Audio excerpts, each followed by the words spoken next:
Entonces, en la clase de hoy vamos a continuar con lo que habíamos hablado en la última clase, que era la idea de finalizar en la última clase lo que era el movimiento. Habíamos hecho la introducción a aceleración, a dinámica. Y hoy día íbamos a ver, hacer la primer pie para lo que era respecto a energía. Antes de eso, ver las clases, les había mostrado que no estábamos tan atrasados, pero faltaban dos ejercicios que los vamos a hacer muy rápido, no tan rápido tampoco, pero se van a dar cuenta que no son tan difíciles. El primero, el que está acá, que nos dice lo siguiente, que hay dos bloques de masa M mayúscula, minúscula, que entra para el control, el coordinador mandó un correo, porque a mí también me llegan los correos, no los leo, pero mandó un correo diciendo que había control el viernes y hasta que entraba. Entonces revisen el aula, vean el foro y también la página del aula y ahí dice específicamente qué es. Si no llegase a decir hasta qué materia es, siempre hay que entender hasta el contenido de la clase de la semana anterior. Legalmente podría ser el contenido hasta la clase número 11. Que está subida, ¿ya? Pero 11 y 12, comparado con la del día lunes, no hay mucha diferencia tampoco. Entonces, movimiento circular, sí, hasta, a ver, materia hasta la clase número 12, ahí dice. Entonces, tenemos estos dos cuerpos que están amarrados por una masa, los dicen que el bloque masa M se usa contrapeso para elevar un carro, los dicen que este carro se va a elevar, por lo tanto este va a bajar, con un plano inclinado a 37 grados, la cuerda y la polea son ideales y se desprecia el roce, no hay roce. Construye el modelo, entonces tenemos primero este naranjo, que el modelo es masa M, la cuerda, el piso, la tierra. Así, así, así, la cuerda toca, la tierra no toca, el piso sí toca. A partir de eso yo puedo hacer el inventario de fuerza, son 3 fuerzas, 3 líneas, por lo tanto es la tensión de la cuerda, la fuerza del piso sobre la masa y el peso del M mayúscula. Vamos a poner M1, considerando, vamos a poner este M1 porque el otro también se llama M mayúscula, pues lo voy a llamar M2. Y después hacer el diagrama de cuerpo libre. El peso siempre va hacia abajo, hacia el centro de la Tierra. La tensión de la cuerda tiene que tener exactamente la misma dirección, ya lo hemos hablado en clase, un ángulo de 37. Y por último, la fuerza del piso. La fuerza del piso, está el problema de en qué dirección va, siempre la de con una superficie va, pero dicen que la fuerza de roce es despreciable, por eso esa componente que va en contra del movimiento, porque como el objeto se mueve hacia allá, la fuerza de roce va en contra, pero como nos dice que no hay fuerza de roce, por lo tanto no puede tener esa componente en ese eje, y solamente quedaría este, que en este caso sería normal. Vuelvo a decir, no hay roce despreciable, por lo tanto no hay fuerza de roce y por lo tanto no hay componente en ese eje. ¿Puedo saber ese ángulo? Sí, porque aquí hay un ángulo de 90, porque es perpendicular la normal a la superficie, y podría descomponer los ángulos. Tendría que hacer la suma de fuerzas en el eje Y, la suma de fuerzas en el eje X. Si llamo a este eje Y y a este le llamo eje X, yo puedo, mire, y esto aquí tomen atención, este es el detalle. Mucha gente gira los ejes, ¿ya? Si ustedes giran los ejes, el eje X y el eje Y, tienen que dejar todo en función de esos ejes, porque hay gente que no sé por qué comete el error de que esta no la descompone, no sé qué piensan, pero si ustedes ocupan los otros ejes, tienen que descomponerlos de esa forma. Y fíjense en el segundo detalle, que aquí el 90% de los estudiantes caen, no estoy hablando en mi paralelo, sino que en general, en todo el curso. Que cuando hacen esto, no sé por qué hacen esto, ponen así, ponen acá y dibujan, ponen la tensión acá, la normal acá y el peso lo ponen acá. Lo ponen así, miren, fíjense que es lo mismo, uno diría es lo mismo, no es lo mismo. Porque esto no es la naturaleza, esta no es la naturaleza del ejemplo. El peso va hacia abajo, va hacia el centro de la Tierra. Por lo tanto, este representa la realidad.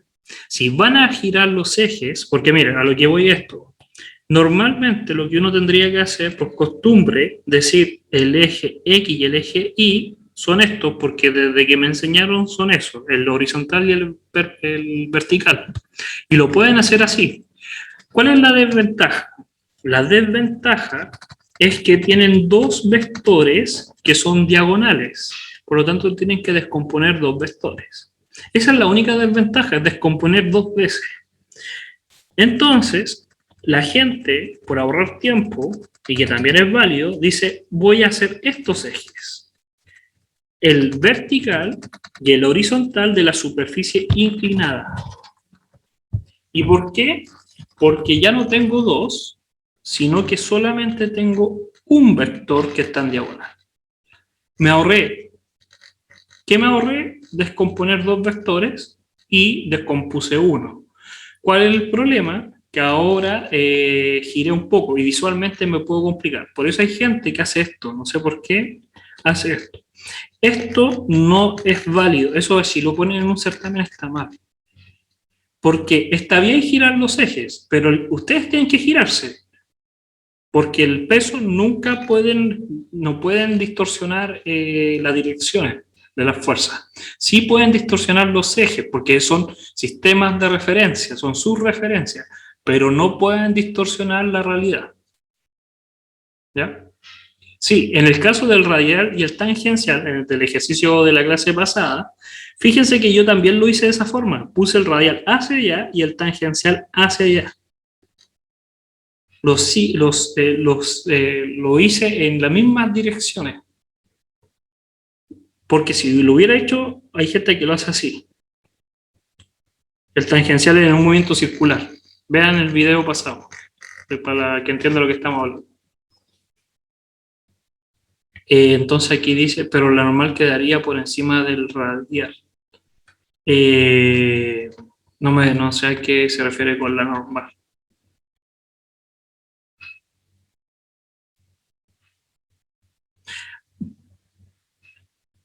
En este ejemplo, estamos hablando del circular, es que mezclaste dos cosas. En el ejemplo circular no había normal. Y en este ejemplo sí hay normal, pero no hay radial. Ah, en este. No, aquí no es radial, aquí no hay radio, no sé, es este eje, el eje Y, que es ortogonal a la dirección del movimiento. Sí, por eso me llegaste a confundir a mí, no hay radial, no hay radial. Sí, que coincida, da igual. Vuelvo a decir, ustedes cuando hacen su sistema de referencia, hay veces que les favorece y hay veces que no les favorece. Un ejemplo, para que entiendan eso, es cuando ustedes hacen lanzar un gato desde una altura. Hay gente que pone su sistema de referencia sobre el edificio y hay gente que pone su sistema de referencia bajo el edificio. Cambian cosas, algunas van a estar con el cero, ejemplo, la posición inicial está acá a cero altura, pero con el otro sistema de referencia está a una cierta altura. Pero la física se mantiene igual, el gato cae hacia abajo. No cambié el problema para favorecer mi dibujo. El sistema de referencia lo pueden cambiar, a eso voy. Pueden rotarlo, lo pueden girar, pueden hacer lo que quieran, pero lo que no pueden hacer es esto, girar las fuerzas, como cambiar las direcciones para que calce que el Y es hacia arriba y el X es horizontal. Eso no se puede. ¿Ya? Eso era una moraleja para que nunca lo hagan, nunca cometan ese error.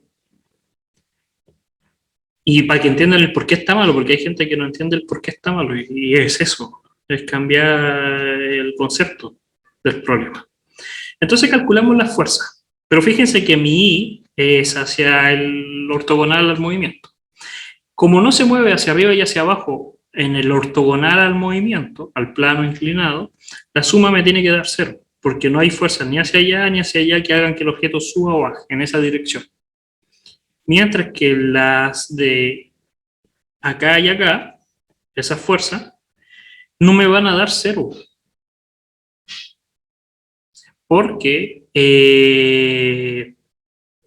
puedo considerar primero que puede haber una aceleración. ¿Por qué puedo considerar que hay una aceleración? Porque me dicen calcular la tensión de la cuerda y la aceleración de los bloques, por lo tanto me están diciendo que acelera. Entonces, este bloque va a acelerar, me están diciendo que calcule esa aceleración, y también este va a acelerar. La fuerza de roce, eso juega un poco, el roce disminuye, hay veces que elimina la aceleración y solamente mantiene la velocidad constante. El ejemplo, el aire, cuando uno se lanza desde un avión, el aire, el roce hace que haya una velocidad límite. Pero no hay roce, entonces sí hay una tensión que me está empujando, por lo tanto, aunque tenga un peso, va a haber una suma que no me da cero y me va a haber una aceleración. Entonces aquí tengo dos ecuaciones. Podría resolverlo. La de I me va a dar normal menos la componente, tengo que calcular este ángulo, y sería la coseno. W coseno de alfa igual 0, que esa es la I, 1, llamémosle. Después la ecuación 2 sería en X, la tensión es positiva, porque digo que el X positivo va para allá, y sería la tensión menos el peso, pero seno de alfa, igual a MA. Fíjense que qué datos no conozco y qué datos conozco. No conozco la tensión, no conozco la aceleración.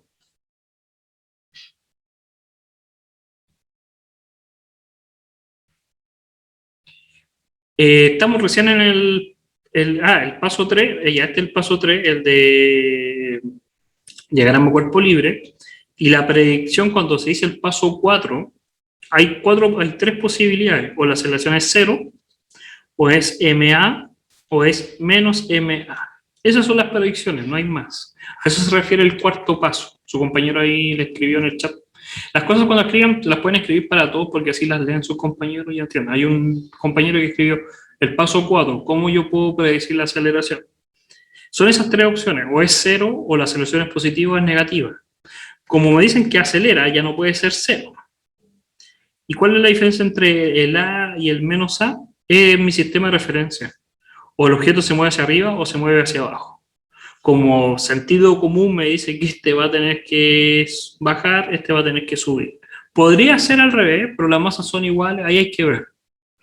Pero esa es mi predicción. Las predicciones no necesariamente se cumplen. Si yo dijera, el objeto se mueve hacia arriba, el naranjo, entonces la masa es por aceleración. Si hago los cálculos y al final del desarrollo me da la aceleración menos 3, me está diciendo que yo me equivoqué y el objeto se mueve en contra de mi predicción. Eso es, por eso se llama predicción. No es exacto. Yo digo, supongo, predigo, apuesto a que va en un sentido y después que obtenga los cálculos, si obtengo el mismo valor positivo, iba exactamente hacia donde yo decía. Si me da negativo, iba en contra. Eso es todo. Es el paso 4, es como que uno se lo salta, pero es decir, ¿hay aceleración? Sí, ¿en qué sentido?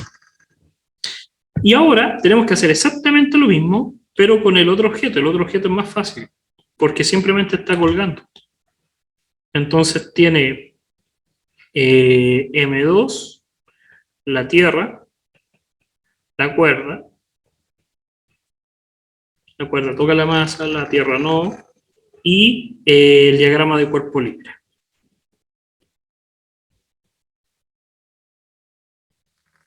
Hago la lista de fuerzas, que me lo voy a saltar, y pongo el peso y la tensión de la cuerda.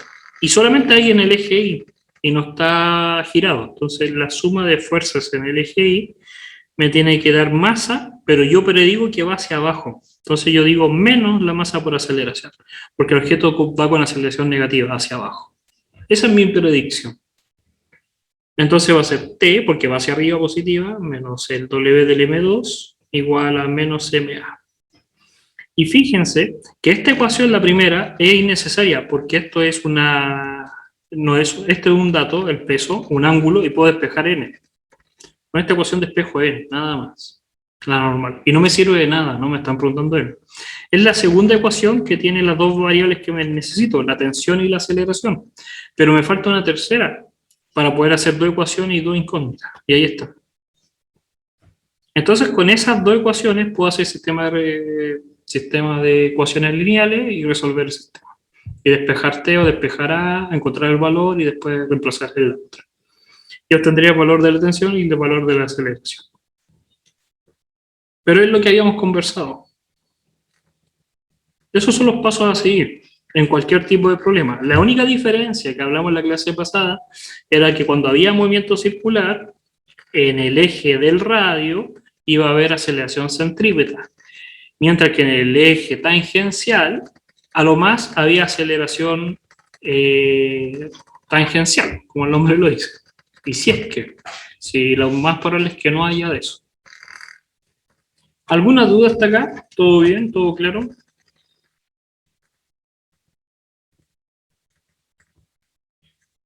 Entonces, ¿sí? No, que por el momento no, mister. Entonces continuamos. Con eso ya podemos dar término en lo que es el movimiento, aceleración, describir. Pero faltaba, ahora vamos a ver lo que yo les dije, que era la introducción a lo que, cómo el cuerpo al que estamos estudiando, el objeto, qué información tiene intrínseca por dentro sobre esta interacción con las fuerzas, que es la energía, al fin y al cabo. Pero antes de eso hay que repasar, por coordinación, lo que son los productos. ¿Por qué? Porque las fuerzas son vectores, tienen dirección y tienen magnitudes. Por lo tanto, ahora vamos a hacer interactuar fuerzas con distancia o con otras cosas. Entonces tenemos que volver hacia atrás y pensar un poco en vectores y las propiedades que tienen. La primera propiedad que tienen los vectores, que nos interesa, por lo menos en esta parte, es el producto escalar. ¿Ya? ¿Qué significa? Que si yo tengo dos vectores, voy a dibujarlos acá. Imaginemos que tengo un vector B y tengo un vector A. Y yo quiero interactuar estos dos vectores. Quiero que interactúen de la forma A.B. Nosotros inconscientemente, por enseñanza media, lo enseñamos que esto es una multiplicación, que es el producto punto. Pero en la enseñanza básica, inconscientemente, cuando lo enseñaban un número a multiplicar, lo enseñaban con una cruz. A nadie les chocó eso en la vida cuando te enseñan 5 por 3 y en el básica te enseñan 5 por 3 así. ¿Cuál es la diferencia? Inconscientemente le estaban diciendo que habían dos formas, pero que para los números da exactamente igual. Pero en los vectores no. Uno se llama producto punto porque es con un punto y el otro un producto cruz porque lleva una cruz. Y son notaciones totalmente distintas. Pero eso se aplica a la diferencia recién en vectores. Pero ya desde la básica le estaban enseñando. Le están diciendo, mira, la multiplicación se escribe así, las tablas de multiplicar, y después en enseñanza media con un punto. Y en la universidad sin nada. Es como A, B. Pero en vectores hay una diferencia. La primera diferencia es el producto punto. ¿Qué es lo que hace? Lo que tenemos que hacer es tomar uno de los dos vectores y trasladarlo al punto de origen del otro. ¿Qué significa? Que los dos parten desde el mismo origen. Y ellos van a generar un ángulo. Siempre van a generar un ángulo. Si van en la misma dirección, el ángulo es cero, pero van a formar un ángulo. El producto punto, hay dos formas de escribir lo que es el producto punto. Uno va a depender del ángulo y de la magnitud de los vectores.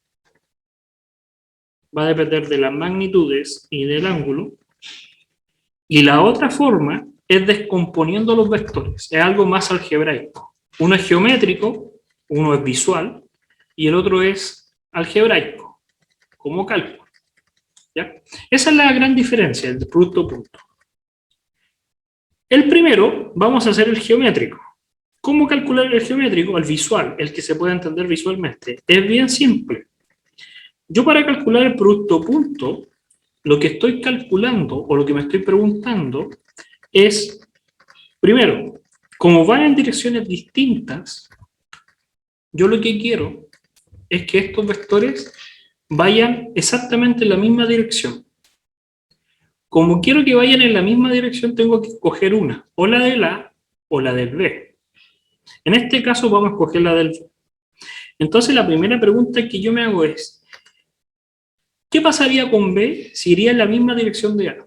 Eso se llama proyección. es la sombra que genera el vector B si yo lo alumbro con una linterna desde arriba. Esa sombra que genera se le llama la proyección del vector. Y nosotros sabemos por trigonometría que ese es B coseno de teta. Entonces el producto punto es simplemente la proyección de un vector sobre ese vector.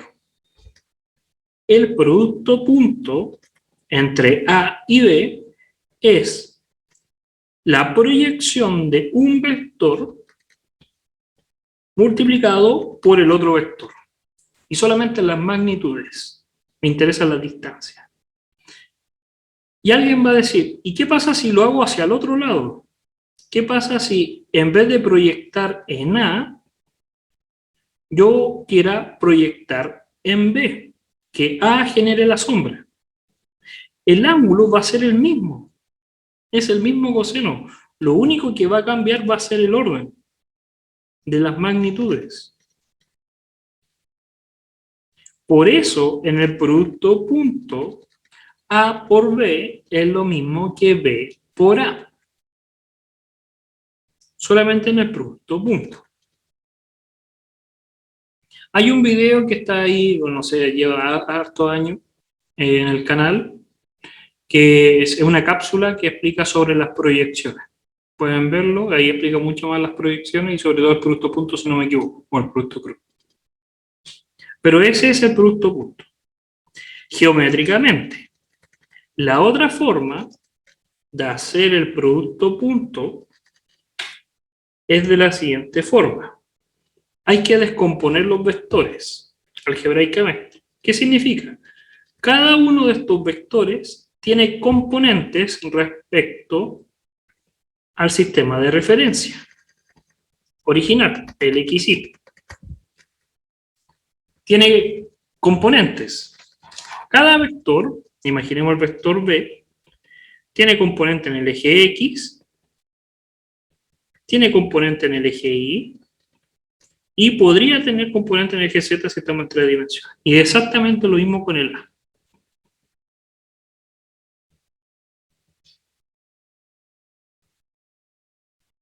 ¿Qué es lo que pasa? Cuando yo multiplique el A por B, lo que voy a multiplicar es este vector por componente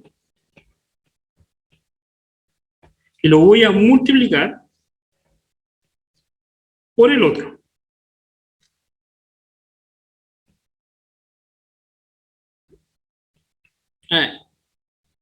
Entonces, al multiplicar, tengo que empezar a multiplicar término por término, como si fuesen binomios.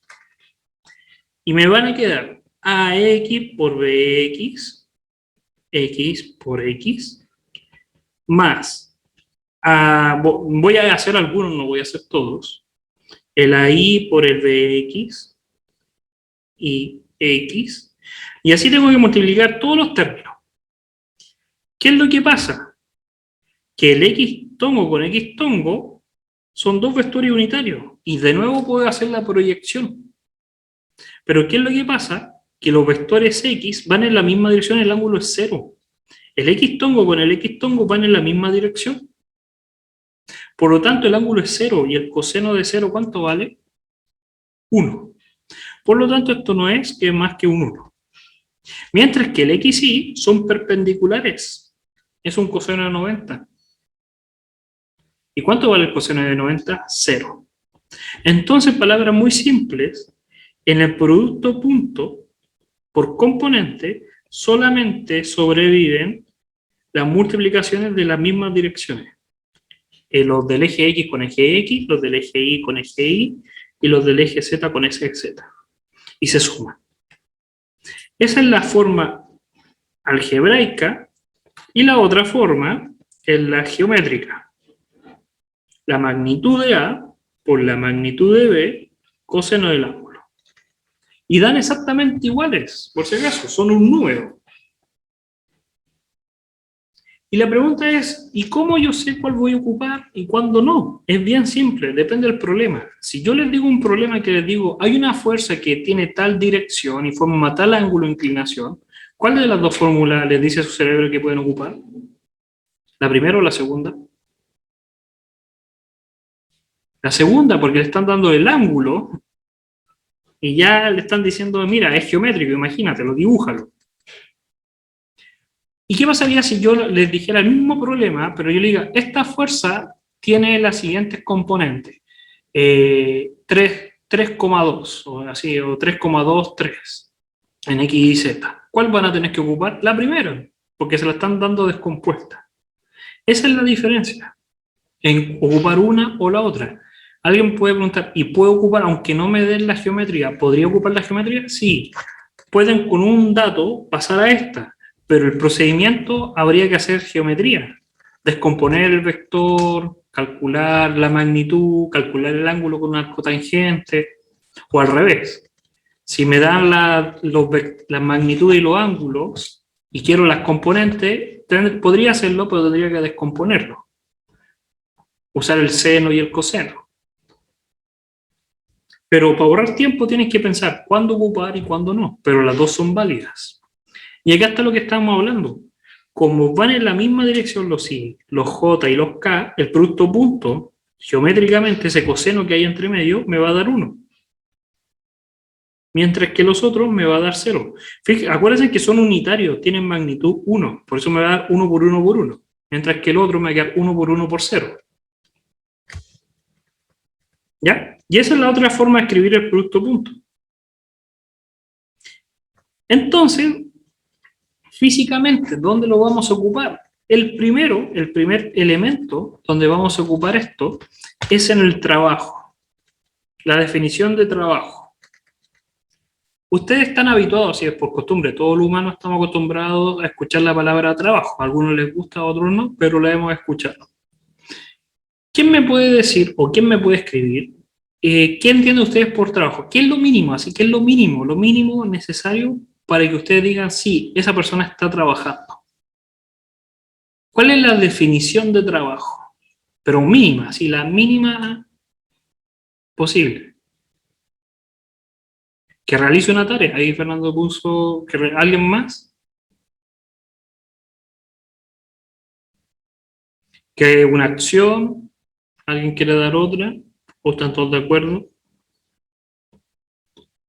Un movimiento.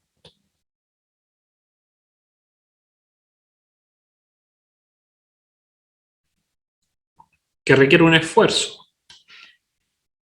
Fíjense que por lo menos casi todos se están mentalizando más o menos la misma idea. Pero vamos a hacer diferentes casos.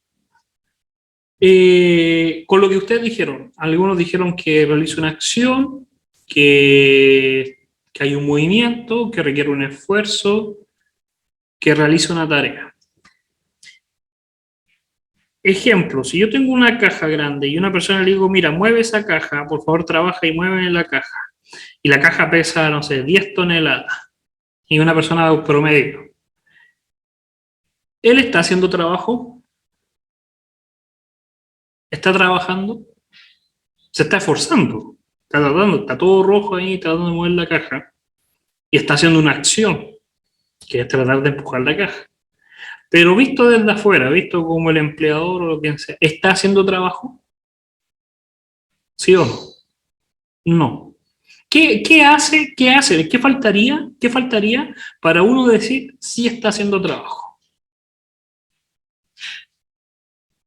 Un movimiento. Entonces, nos damos cuenta con este ejemplo en que necesitamos un movimiento.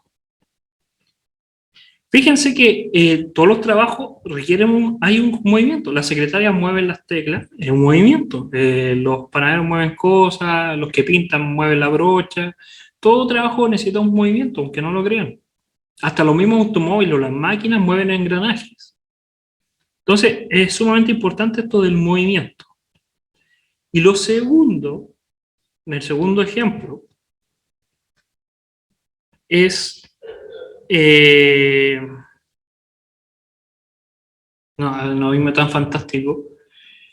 Puede ser que yo le diga a una persona, oye, mueve esa bandera, así hace la que oscile, que funcione como bandera, y él la clava y la bandera con el viento onda. La pregunta es, ¿él está haciendo trabajo?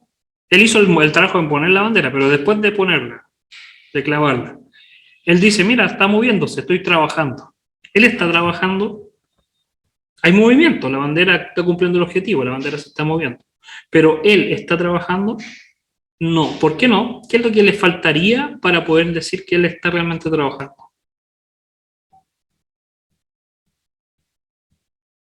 Un esfuerzo.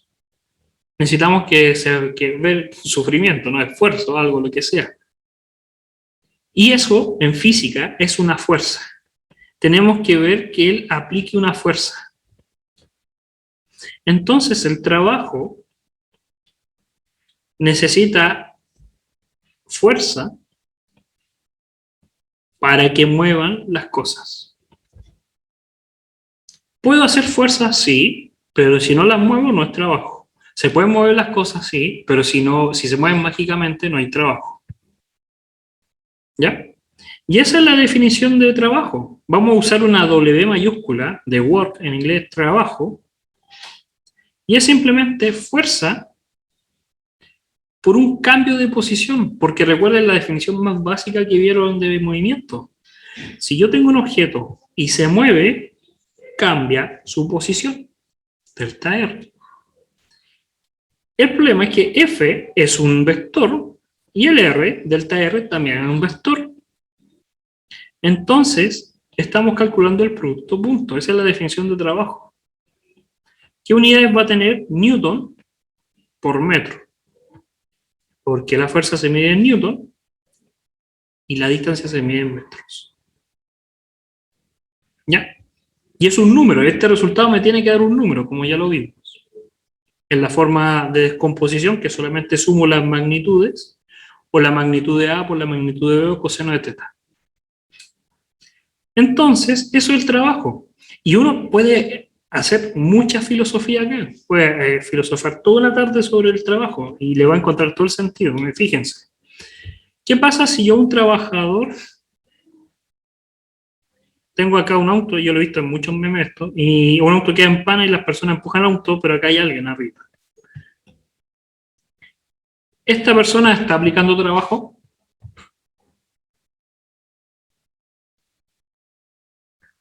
No, porque si sacamos el resto, él está encima del automóvil, por lo tanto es un sistema cerrado. La fuerza que él aplica sobre el auto lo aplica sobre él.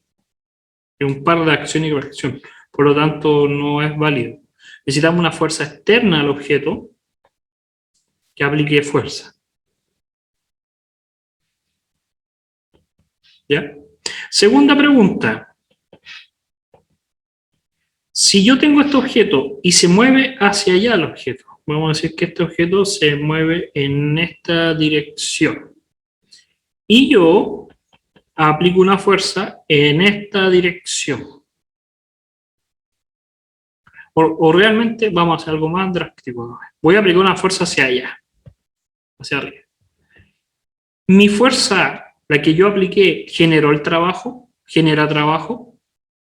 El objeto se mueve y aplicó fuerza. ¿Estoy aplicando fuerza? Sí. ¿El objeto se está moviendo? Sí. Pero la pregunta es, ¿genera trabajo? ¿Por qué no? ¿Cuánto es el ángulo que se forma entre los dos? 90 grados. ¿Cuánto vale el coseno de 90? 0. El trabajo, por definición, F delta R, son vectores, me va a dar magnitud de F, da lo mismo la fuerza con que lo empuje, da lo mismo cuánto se desplaza delta R, el coseno de 90 me va a dar 0. Donde aplico la fuerza no tiene sentido. Yo estoy aplicando la fuerza en un sentido que no va en el movimiento. Por lo menos yo necesito que haya un poquito, una proyección. Por eso uno entiende ahora, la proyección. Tiene que haber una componente, aunque sea muy pequeña, pero tiene que haber una componente en la dirección hacia donde se mueve. Y por eso es tan importante el producto punto. Por lo menos necesito algo en esa dirección.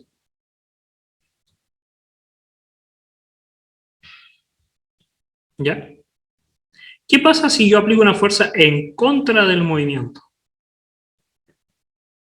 ¿Va a haber trabajo? ¿Sí o no? Sí. ¿Alguien dice no? ¿O todos dicen sí? Va a dar negativo porque el coseno va a ser de 180 ahora. Y coseno de 180 es menos 1. ¿Pero qué significa un trabajo negativo? Que realmente yo no estoy aportando, yo estoy en contra del movimiento. Fuerza de roce. Por eso la fuerza va en contra, es negativa. Que me dé negativo, si un trabajo me llega a dar negativo, dice que yo no estoy aportando al trabajo, yo estoy como boicoteando el trabajo. Si hago que si el objeto se mueve en una dirección y yo voy en contra, fuerza en contra, yo estoy tirando en contra, yo estoy haciendo que no se mueva. Y aún así se mueve, hay otras fuerzas de por medio. Tienen que haber otras personas que estén empujando para que eso ocurra. Pero yo estoy boicoteando el trabajo. Eso significa que sea negativo. ¿Alguna duda hasta acá? ¿Se entendió bien? ¿Vamos bien? Entonces, veamos este ejemplo. Dice, una fuerza de magnitud 12 newton actúa en la dirección del eje Y. Se le aplica a un cuerpo de masa 4 kilogramos que se mueve desde el origen, vamos a cambiar el color, que se mueve desde el origen hasta el punto 6, 4, en el eje X6 y en el eje Y4. Calcule el trabajo. Pregunta, ¿tenemos que usar la forma geométrica o la forma descompuesta?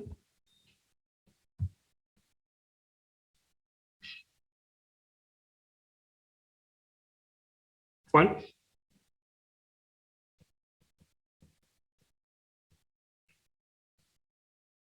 Y eso va a ser la diferencia. Si ustedes llegan a distinguir esa diferencia, les va a solucionar todo. ¿La 1 o la 2? La 1 es con el coseno y la 2 es con descomponer.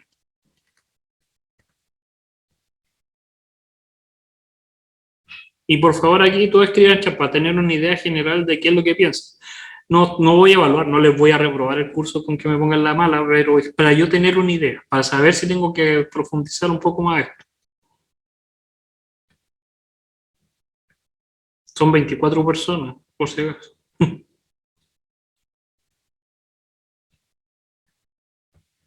Realmente no son 24, son como 4.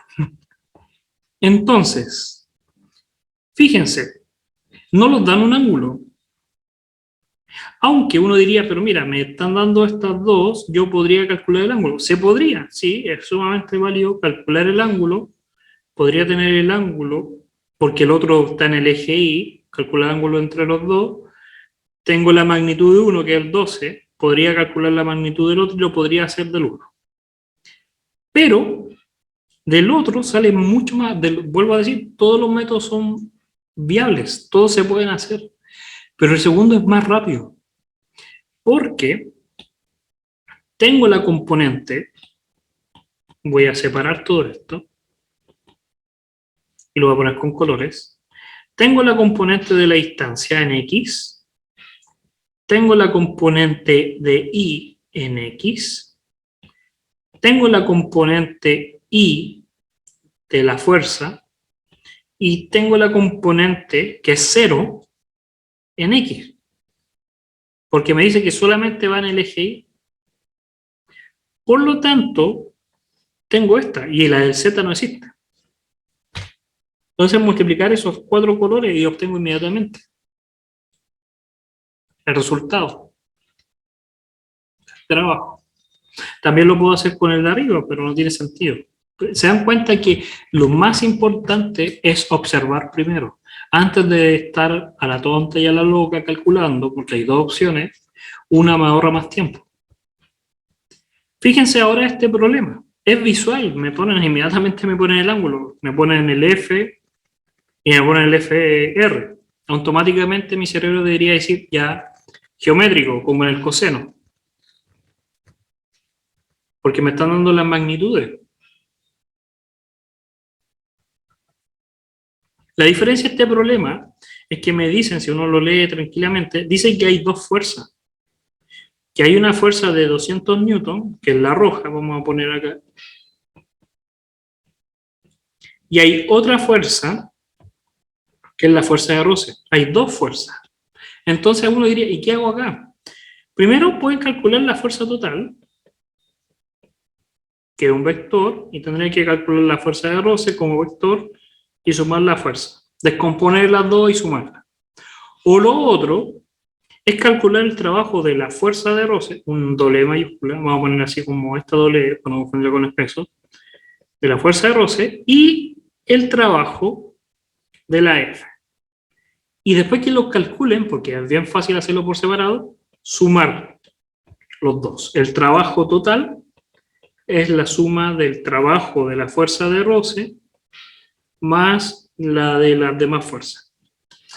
Pero la fuerza de roce va a ser negativa porque va en contra, mientras que la fuerza de la otra va a favor, positiva.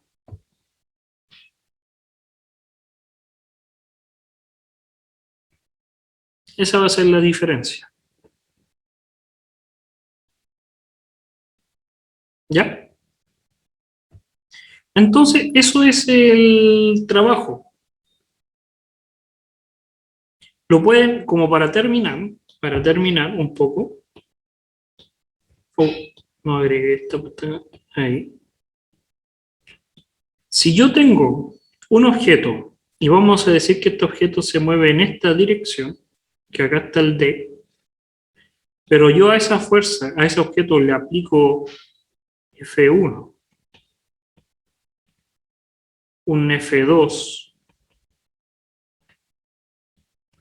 y un F3, yo puedo hacerlo primero calculando la fuerza total, como la suma de las fuerzas, como vectores,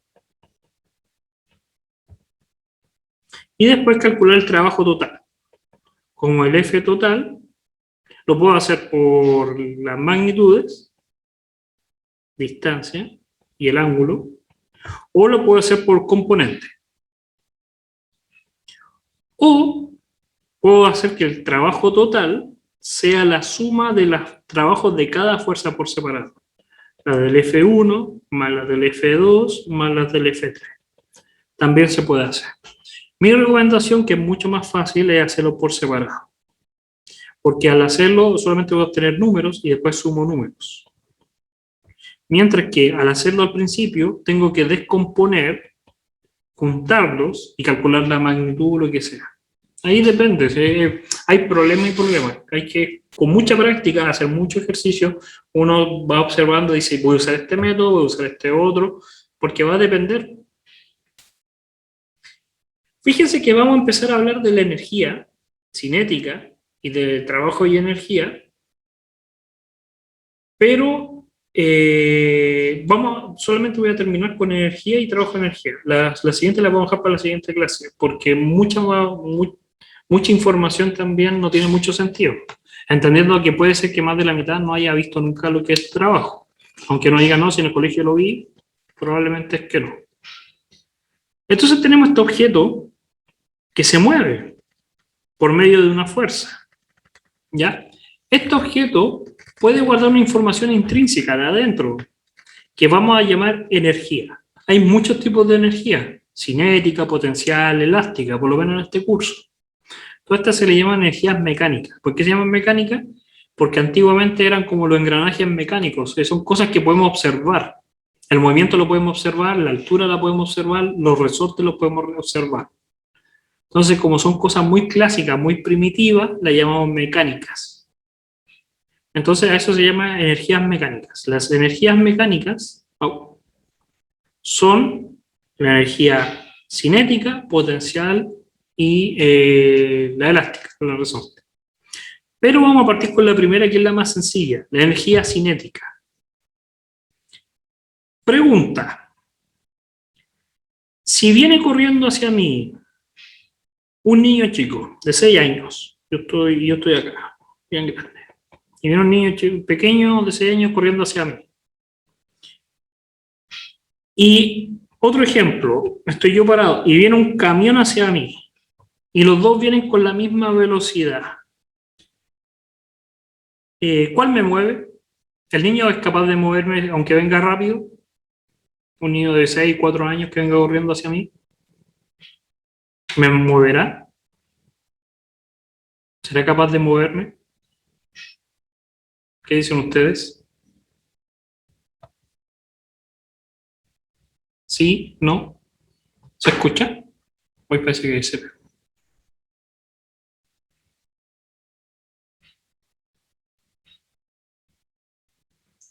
Depende del peso, pero un niño chico, un niño de 4 años, aunque sea el promedio en Chile muy pequeño, lo más probable es que no, que lo más probable es que yo con una sola patada lo mande muy lejos, pero el niño no. El auto, al contrario, si viene a la misma velocidad, ¿yo puedo con una patada mandar a volar el auto? No, lo más probable es que él me mande a volar a mí. ¿Cuál es la diferencia? La masa, como dijo su compañero, es la masa. Un objeto con muy poca masa no es capaz de mover otros objetos. Tiene lo que nosotros decimos muy poca energía, inconscientemente. Y un objeto que tiene mucha masa, un automóvil o un camión, es muy masivo y por lo tanto tiene mucha masa. Entonces, esta energía va a depender de la masa. Ahora, pongamos que tenemos el mismo objeto. Ahora, un niño y otro niño iguales. Y uno viene tranquilamente, muy suavemente, en velocidad muy lenta, y uno viene muy rápido. Vuelvo a decir, a mí no me va a hacer nada, pero ¿quién va a sufrir más? ¿El niño que viene lento o el niño que viene rápido? Al choque, hacia al chocar contra mí. Estos niños son de fantasía, ninguno sufrió por si acaso. El que va rápido, ¿sí o no? Entonces, también depende de la velocidad. A mayor velocidad, más energía.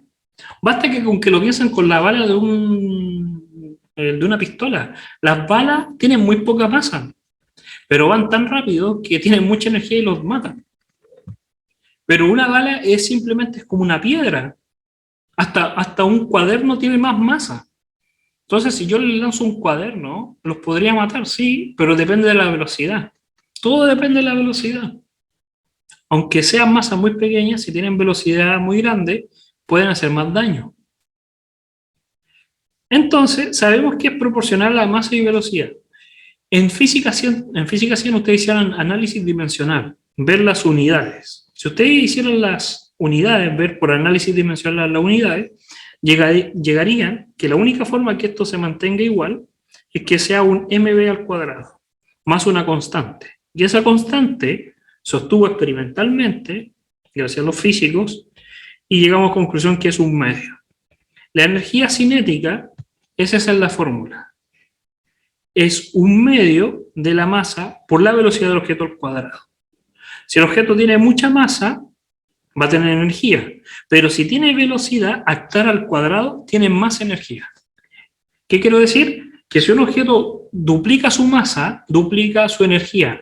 Pero si duplicara su velocidad, no simplemente duplica su energía, es 4 veces la energía, porque está al cuadrado.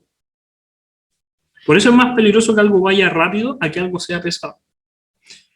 La energía cinética la vamos a llamar K. ¿Y por qué la vamos a llamar K? Del latín kinetic, que es movimiento, referente al movimiento de un objeto. Esa es la energía cinética, ¿ya? Y es la cantidad escalar, porque es un número, igual que el trabajo, que mide la energía que tiene respecto al movimiento. Tiene las mismas unidades, por si acaso, tiene las mismas unidades del trabajo. Newton por metro. Y nosotros las vamos a llamar a esa unidad joules, en honor a Sir Lord James Joule, científico inglés que descubrió la relación entre el trabajo y la energía. ¿Ya? Vamos a seguir la siguiente clase, por si acaso la vamos a dejar hasta acá, para no quitarles más tiempo. Vamos a retomar la idea. Solamente hice la introducción a la energía cinética, voy a volver a explicarla en la próxima clase, pero por lo menos terminamos lo que era el trabajo. ¿Ya? Recuerden que las clases son grabadas y ustedes las pueden ver cuando estimen conveniente. Y sería eso. Voy a dejar de grabar, pero que uno de sus compañeros tenía una duda. Entonces no sé si todavía está. Dejo de grabar.